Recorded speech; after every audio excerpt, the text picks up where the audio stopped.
로마서를 여러분 보시면서 어떤 생각을 갖게 되는지 모르겠습니다.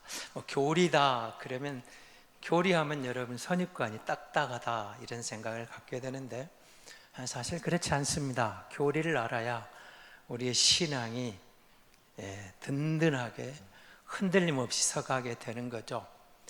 로마서 1, 2, 3장은 특별히 죄에 대한 문제를 다루게 됩니다. 죄를 다루면서 로마서가 로마에 있는 교회에 보내는 편지잖아요. 그러니까 이방인의 죄를 먼저 다룹니다.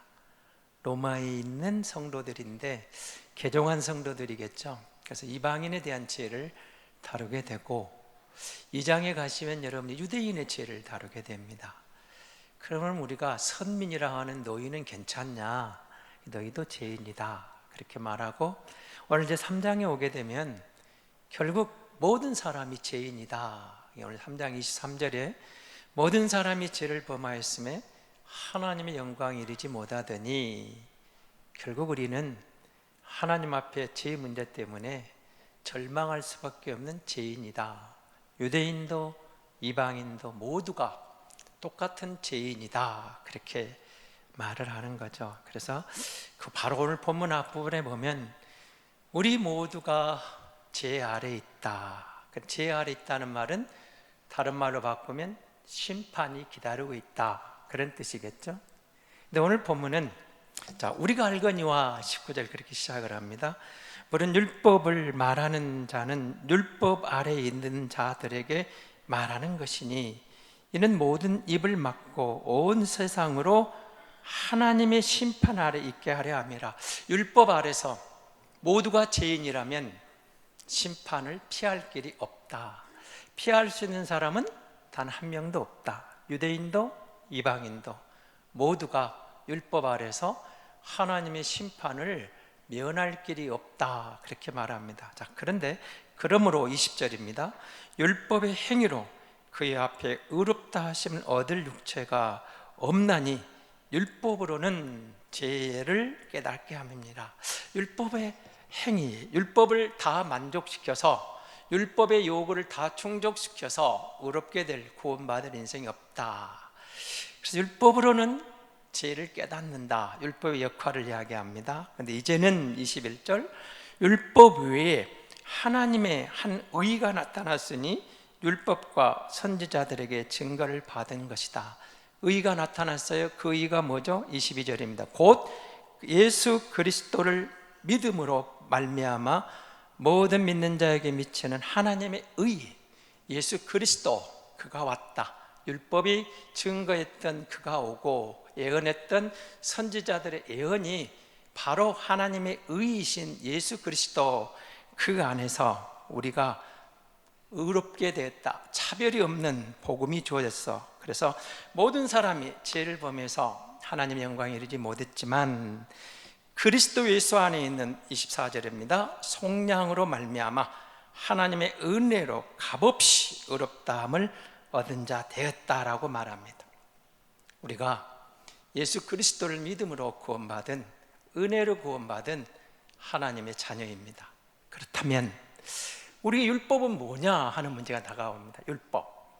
율법을 여러분 어떻게 생각해요? 율법은 뭐죠? 율법이 뭐예요 대체? 넓게 말하면 구약 성경이 율법입니다. 조금 좁히면 모세 오경이 율법입니다. 더 좁히면 십계명이 율법입니다.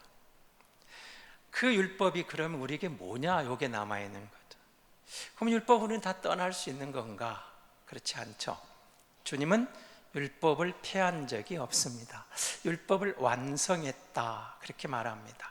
그리스도 안에서 십자가 안에서 십자가의 복음 주 안에서 율법이 다 이루어졌다 완성됐다 그렇게 말하죠. 그래서 율법을 폐한 게 아니고 율법이 우리에게 오늘 본문의 말씀대로 보면 20절에 등장한 죄를 깨닫게 한다는 겁니다. 율법을 볼 때 이게 하나님이 싫어하시는 것, 하나님이 죄라고 말한 것, 이게 하나님이 금한 것, 그게 율법이 하라겠는데 하지 못한 것, 그 죄가 되는 거죠. 이게 죄구나. 율법은 죄를 깨닫게 한다. 그리고 한 가지 더 있죠. 여러 가지 이야기를 할 수 있겠습니다. 그런데 여러분, 하나님께서 이스라엘을 불러낸 다음에 출애굽시킨 다음에 저들에게 하신 말씀이 있죠. 왜 불러냈어요? 나는 너희 하나님 여호와다.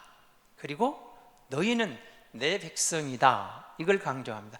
나는 너희 하나님 여호와다. 너희는 내 백성이다. 근데 한번 말씀이 또 나오죠. 내가 거룩하니 너희도 거룩하라. 그렇게 말씀하십니다.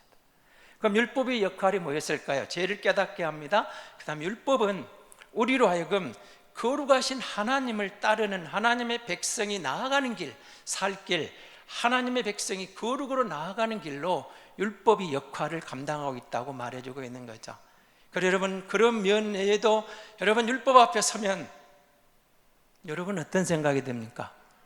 율법 앞에 섰을 때 그냥 다 생략합시다. 그 많은 거 다 생략하고 십계명을 보면서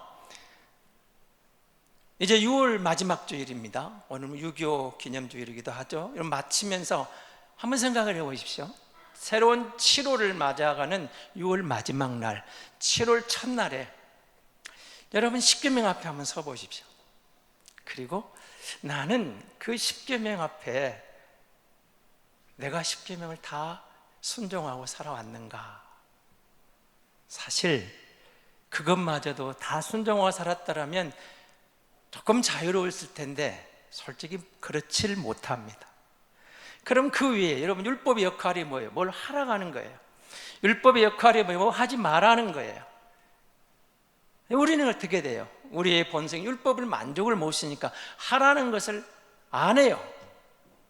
하지 말라는 것을 해요. 그러니까 문제가 되는 거죠. 율법 앞에 설 때 우리 죄를 깨닫게 할 뿐만 아니라 거룩한 백성의 살 길을 주셨는데 율법 앞에서는 우리의 모습은 절망이 다가오는 절. 아, 나는 어쩔 수 없구나. 율법을 다 순종하지 못하고 있는 나를 발견하게 되는 거죠.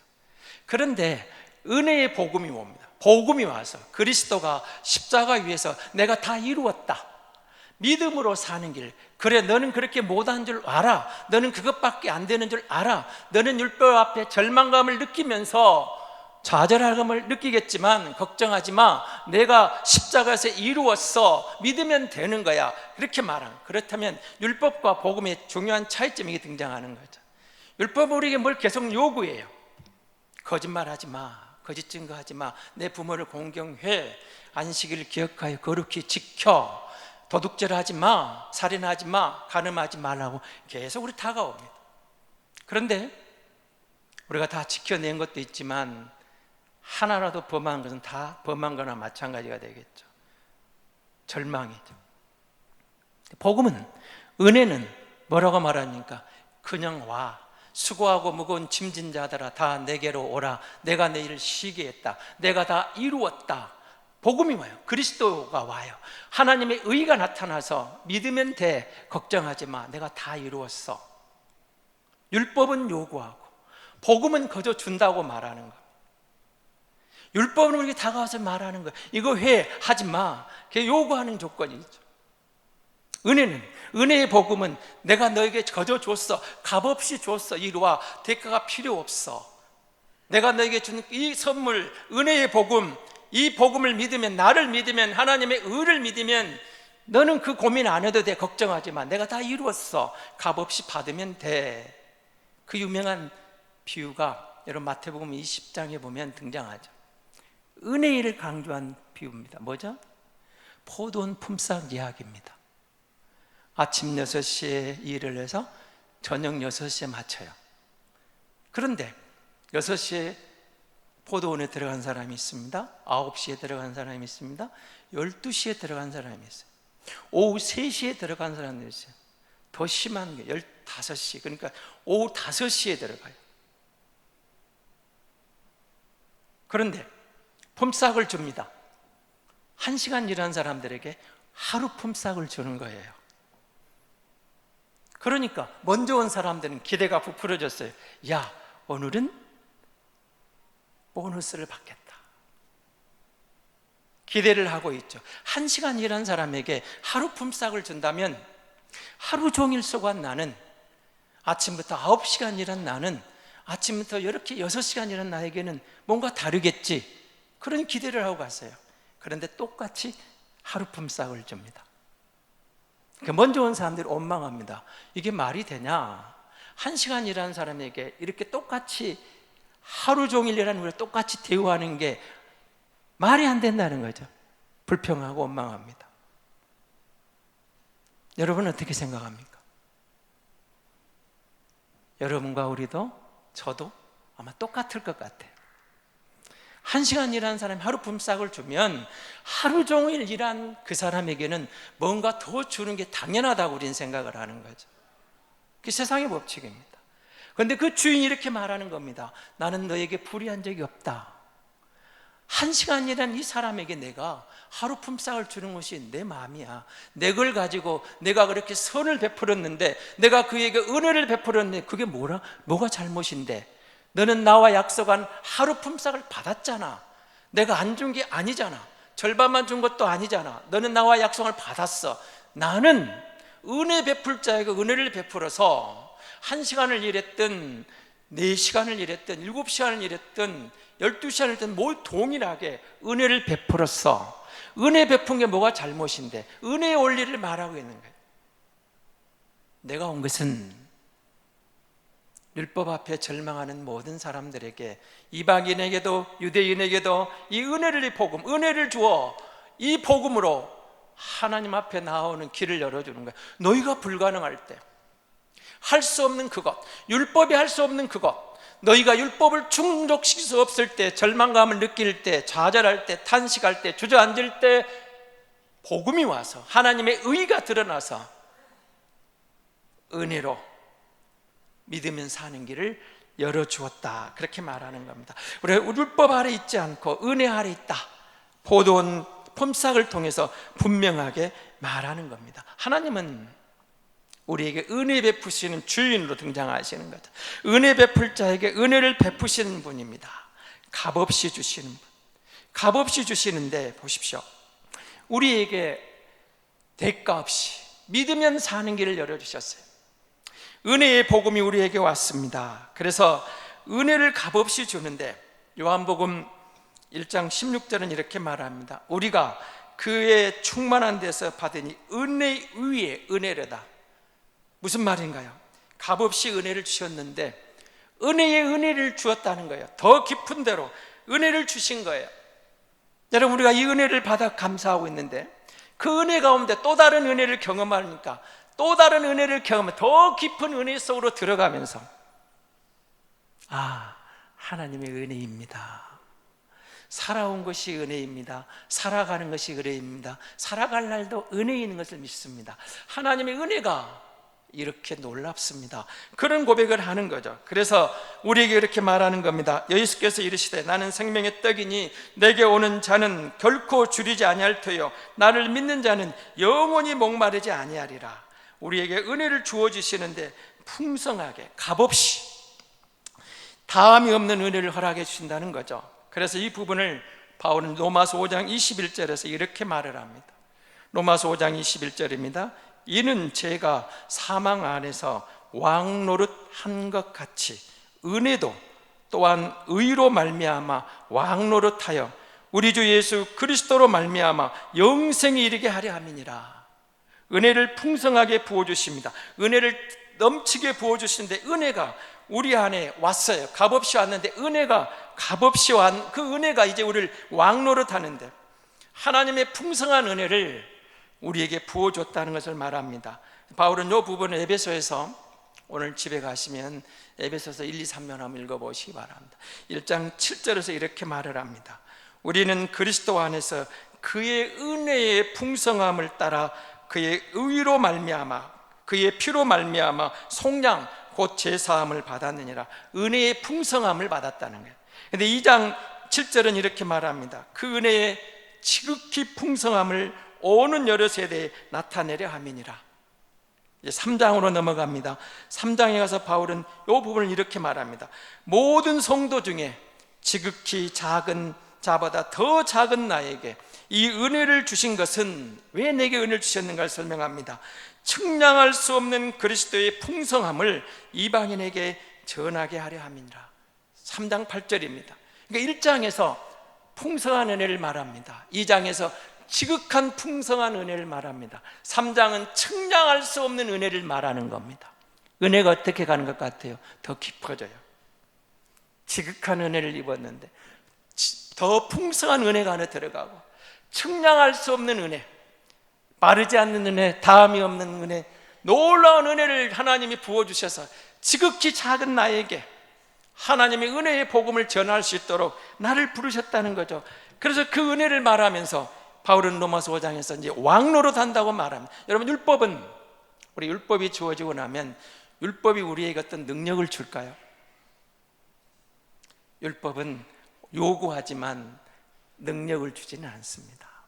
근데 은혜는 우리에게 들어 값없이 주었는데 우리 안에서, 우리 속에서 왕노릇 한다는 거예요. 주권이 있다는 거예요. 권력이 있다는 거예요. 능력이 있다는 겁니다. 하나님의 은혜가 우리를 주도하고 있다는 것입니다. 하나님의 은혜의 가치를 말할 때, 여러분, 하나님의 은혜로 삽니다. 하나님의 은혜로 우리가 여기까지 왔습니다. 그 풍성한 은혜, 지극히 풍성한 은혜, 측량할 수 없는 은혜를 입고 오늘 우리가 여기까지 왔습니다. 그래서 바울은 그 부분을 그렇게 말하면서 감당할 수 없는 은혜, 측량할 수 없는 은혜가 나 같은 자에게도 복음을 전할 수 있게 하셨다고 넘치는 은혜를 말합니다. 근데 그 은혜가 우리에게 임해서, 여러분, 지금 6월 마지막 주일을 보내시면서 하나님의 은혜를 한번 여러분 돌아보십시오.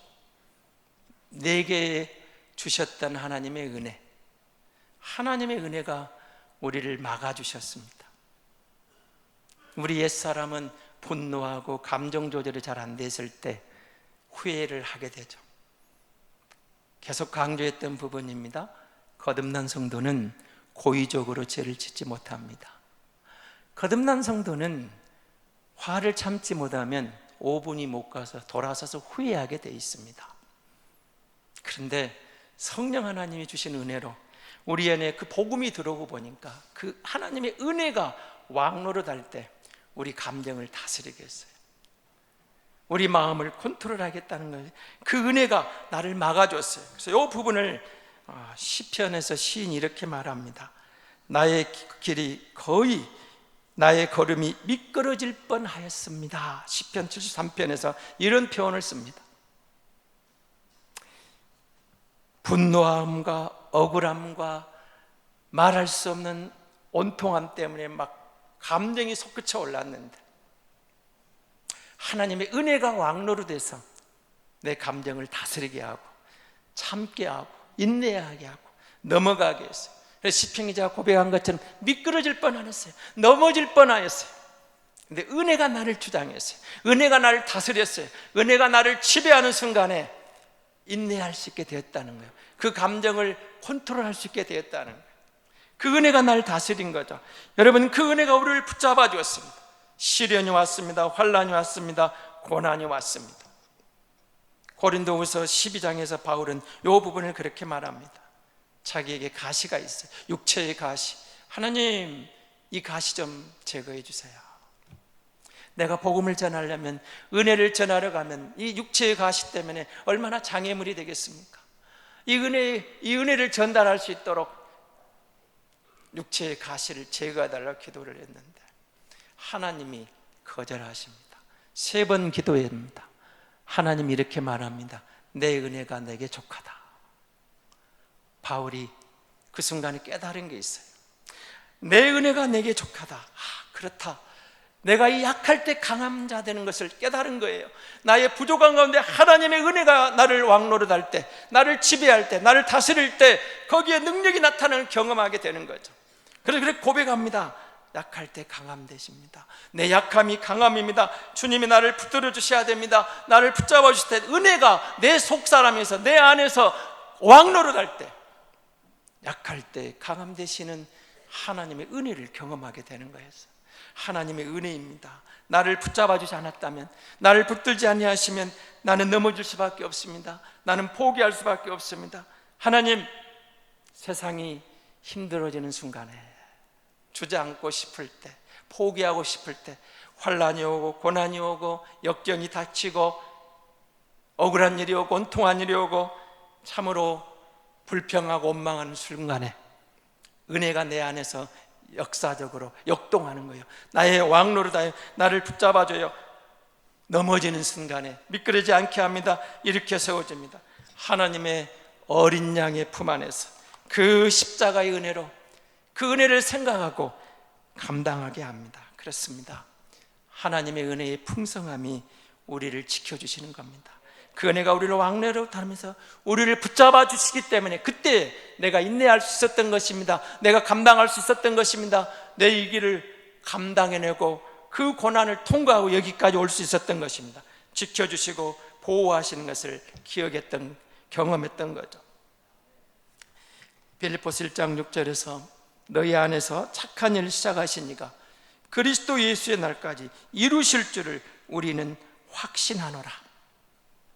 하나님의 은혜가 나를 지켜주시고 그 은혜가 나를 놓치지 않고 지켜주셔서 내게 능력 주시는 자 안에서 내가 모든 것을 할 수 있다고 바울은 고백하는 겁니다. 하나님께서 힘든 가운데서도 채워줄 것을 믿었던 거죠. 우리를 값없이 주시고 우리를 은혜를 주시고 우리를 구원해 준 그가 이제 이렇게 말합니다. 우리가 돌아보니 하나님의 은혜였지만 힘든 순간을 통과하고 보니까 우리 앞에 하나님의 은혜가 먼저 와 있었습니다. 우리를 기다리고 있었던 겁니다. 그것마저도 하나님의 은혜였습니다. 그래서 로마서 3장 5장 21절은 이렇게 말합니다. 제가 사망 안에서 왕노릇한 것 같이 은혜도 또한 의로 말미암아 왕노릇하여 우리 주 예수 그리스도로 말미암아 영생에 이르게 함이라. 왕노릇하는 은혜를 소개합니다. 은혜에게 권세가 있다는 거예요. 율법은 전적으로 우리에게 문제를 제기하고 우리에게 요구하지만 권세가 없어요. 은혜는 권세가 있어요. 우리의 연약한 육신을 은혜가 붙잡을 때, 은혜가 우리 안에서 왕노릇할 때 우리는 그 은혜 안에서 참된 하나님의 돌보심을 경험하게 된다는 겁니다. 은혜가 하는 일은 그럼 뭘까요? 디모데후서 2장 14절은 이렇게 말합니다. 모든 율법에서 우리를 속량하시고 우리를 깨끗하게 하사 선한 일을 열심히 하는 열심히 하는 자기 백성이 되게 하는 것입니다. 여러분, 우리가 예수 믿어서 하나님의 자녀가 되고 하나님의 은혜 안에 거하고 보니까 은혜가 인도하는 거룩한 성도로서의 맺어가는 열매가 있는 것입니다. 은혜는 강력하고 은혜가 왕노릇하고 은혜가 왕노릇할 때 하나님의 놀라운 은혜 안에서 우리에게 맺혀지는 게 있습니다. 그래서 바울은 에베소 2장에서 다시 이렇게 말합니다. 긍휼이 풍성하신 하나님이 우리를 사랑하신 그 큰 사랑을 인하여 허물로 죽은 우리를 그리스도와 함께 살리셨고 너희는 그 은혜로 구원을 받은 것이라. 그렇습니다. 우리가 하나님의 은혜를 입은 자가 되었습니다. 히브리서 8장 9절 10절은 이렇게 말합니다. 내 법을 그들의 생각에 두고 그들의 마음에 이것을 기록하리라. 나는 그들에게 하나님이 되고 그들은 내게 백성이 되리라. 그럼 이것이 우리의 기독교 근본 정신입니다. 기독교는 예수 그리스도를 믿음으로 거듭난 성도들을 성도라고 그렇게 말합니다. 그리고 우리는 율법을 폐한 적이 없습니다. 나는 그리스도인이므로 율법과 무관하다가 아닙니다. 기독교가 하는 일은 하나님의 은혜가 하는 율법을 우리의 정신에, 우리의 마음에 기록하는 겁니다. 우리의 신비에 세우는 겁니다. 은혜와 율법의 차이점 또 여기에 등장합니다. 하나님은 모세에게 법을 주십니다. 돌판을 줍니다. 십계명을 줍니다. 돌판은 밖에 있었습니다. 그리스도가 오셨습니다. 하나님의 의가 나타납니다. 은혜의 복음이 와서 우리에게 주신 하나님의 말씀을 우리의 신비에 새겨놓습니다. 우리의 마음판에 새겨놨습니다. 그래서 바울은 고린도후서 3장 2절 3절에서 고린도 교회를 보고 이렇게 말을 합니다. 너희는 우리의 편지라. 우리 마음에 썼고 무사람이 알고 있는 바라. 너희는 우리로 말미암아 나타난 그리스도의 편지니 이는 먹으로 쓴 것이 아니 오직 살아계신 하나님의 영으로 쓴 것이며 또 돌판에 쓴 것이 아니요 오직 육의 마음판에 쓴 것이라. 모세를 통해 준 십계명은 두 돌파는 밖에 있었지만 그리스도 안에 주신 우리의 말씀은, 하나님의 은혜의 복음은, 은혜의 말씀은 우리의 신비에, 우리의 마음판에 새겨진 법이 되었다고 말하는 것입니다. 그렇습니다. 그래서 여러분, 우리가 그리스도인이 예수 믿어 은혜 안에 들어온 것은 이제 우리가 더 이상 죄 가운데 살 수 없다, 죄 가운데 머물 수 없다는 것을 깨닫게 된 겁니다. 물론 그렇다면 우리가 예수 믿고 모든 죄에서 자유함을 누리고 모든 율법을 다 지킬 수 있는가? 그런 건 아닙니다.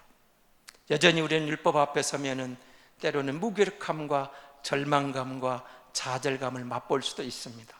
그런데 은혜가 우리를 왕노릇할 때 우리 마음판에 새겨있는 그 은혜의 법이 하나님의 능력으로 다가올 수 있는 순간, 하나님이 주시는 율법마저도 이제는 짐이 아니라 우리에게 은혜가 되는 겁니다. 은혜의 복음입니다. 주님이 우리에게 말씀하셨습니다. 내 복음은, 내 짐은 어려운 게 아니라고 말씀합니다. 내 짐은 쉽고 가볍다고 그럽니다. 우리 예수 믿고 있는데 여전히 우리는 계명 앞에 힘들지만 바울은 이 부분을 이렇게 말합니다. 에베소서 2장 10절에서 우리는 그의 만드신 바라 그리스도 예수 안에서 선한 일을 위하여 지으심을 받은 자니 이 일은 하나님이 전에 예비하사 우리로 그 가운데서 행하게 하려 하심이라. 우리가 거듭난 것은 이 말씀 가운데서 선한 일을 위하여, 하나님이 만드신 것은 이 일을 행하도록, 율법을 우리 마음판에 쓰신 것은 율법이 짐이 아니라 기쁨으로 감당할 수 있는 은혜라는 것을 말하게 되시는 겁니다. 이렇게 설명할 수 있습니다. 여러분, 자녀를 길러보시면서 아이들이 자랄 때는 어떻습니까? 아직 아이가 자라는 과정에서 유치원을 다니고 초등학교를 다닐 때 아이들의 원한대로 다 줄 수는 없잖아요. 하지 말라는 게 많습니다. 안 돼, 안 돼가 나와야 정상이죠. 모든 것을 허용할 수가 없어요. 위험하니까. 아이는 그러면 안 돼를 듣는 순간 좋아합니까? 싫어합니까? 싫습니다. 왜 안 된다는 거야? 하고 싶은데 이해가 안 되죠. 성년이 되고 나면 이제 이해가 됩니다. 왜 엄마가 그걸 금했지? 아빠가 왜 그걸 금했지? 하지 말라는 걸 알게 됩니다. 율법이 우리 몸 밖에 있었습니다. 모두가 짐이 되고 부담이 되었습니다. 은혜의 복음으로 거듭나고 보니 우리 마음판에, 우리의 신비에 하나님의 율법이 새겨집니다. 말씀이 새겨집니다. 근데 그 율법이 깨달아지면서 은혜로 풀어가면서 하나님의 마음이 이해가 되는 겁니다. 이 율법의 정신이 이해가 되는 겁니다. 율법의 목적이 이해가 되는 겁니다. 그래서 율법을 짐으로 느끼지 않게 되는 순간, 율법이 은혜로 깨달아지면서 은혜가 내 안에서 왕노릇할 때 그 율법을 감당할 수 있는, 율법을 지킬 수 있는 능력도 그 왕이 허락해 주시더라, 그 말입니다. 율법이 우리를 왕노릇하고 지배하는 게 아니라 은혜의 복음이 왕노릇하면서 우리 안에 소망을 두고 감당하게 하신 거예요. 주를 향하여 이 소망을 가지고 깨끗한 성도로, 거룩한 백성으로 살 수 있는 힘을, 능력을 그 율법이 아닌 은혜가 왕노릇하면서 우리를 지켜나가는데, 우리 마음판에 새겨진 그 율법마저 은혜로 풀고 은혜로 감당하고 은혜로 깨달아지는 순간 율법이 즐겁게 다가오더라는 겁니다. 짐이 아니더라는 것입니다.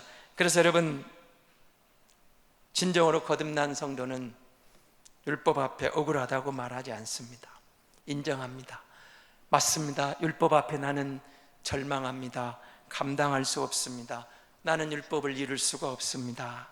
나는 율법을 어떻게 할지 알 수 없는, 율법 앞에 서면은 구원받은 것 같지도 않은 그런 순간이 다가오는 것 같기도 합니다. 너무 힘든 순간도 옵니다. 그런데 은혜가 우리를 살립니다. 그래서 그 은혜가 와서, 그 은혜의 복음이 와서 하나님은 난리의 독생자를 이 땅에 보내신 그 의미를 깨닫게 됩니다. 그가 그 모든 부유한 하늘의 보호자를 버리고 낮고 천한 말구 위에 태어나서 우리에게 다가오신 그 의미를 알게 됩니다. 그가 가난해지심으로 내가 부욕해 되고 이제 내가 해야 할 일을 은혜가 왕노릇하면서 지켜나가게 됩니다. 주님을 더욱 사랑하고 그분께 감사하면서 그 은혜가 나를 지배하도록, 그 말씀이, 그 계명이 그가 원하는 대로 살아야 되겠다는 새로운 각오와 새로운 가치와 새로운 목표가 생기게 되는 겁니다. 하나님의 법을 알고 하나님의 법을 사랑하게 되고 하나님의 법을 즐거워하게 되고 내 법을 그들의 생각에게 두고 그들의 마음에 새겨서 이것을 기록한 이유를, 하나님의 마음을, 하나님의 정신을 깨닫게 되는 것이죠. 은혜가 우리를 살게 했습니다. 은혜가 탁월한 은혜를 부어주셔서 우리를 풍요롭게 합니다. 우리에게 후히 줍니다. 풍성히 줍니다. 능력을 줍니다. 은혜가 왕노릇할 때 우리는 율법이 우리 안에서 짐이 아니라 새로운 하나님의 법으로 깨달아지고 그것을, 그 하나님의 마음을 이해하게 되고 하나님의 백성다운 거룩한 길을 걸을 수 있는 능력을 부어받게 되는 것입니다. 율법이 모세로 말미암아 주어졌다면 은혜와 진리는 예수 그리스도로 말미암았다고 요한은 우리에게 증거합니다. 하나님의 은혜가 우리 안에 임했습니다. 그 복음이 우리를 살렸습니다. 은혜가 왕노릇합니다. 우리가 그 은혜 안에 거할 때, 그 은혜의 복음이 우리를 지배할 때 우리는 그리스도의 마음을 알게 됩니다. 하나님의 마음을 알게 됩니다. 성령의 은혜로, 성령의 총명으로 우리 안에서 그 은혜가 살아날 때 우리는 어떠한 그 경우에도 그 은혜의 지배 아래서 승리하고 하나님의 영광을 드러내고 하나님의 영광을 경험하며 승리하게 될 줄로 믿습니다.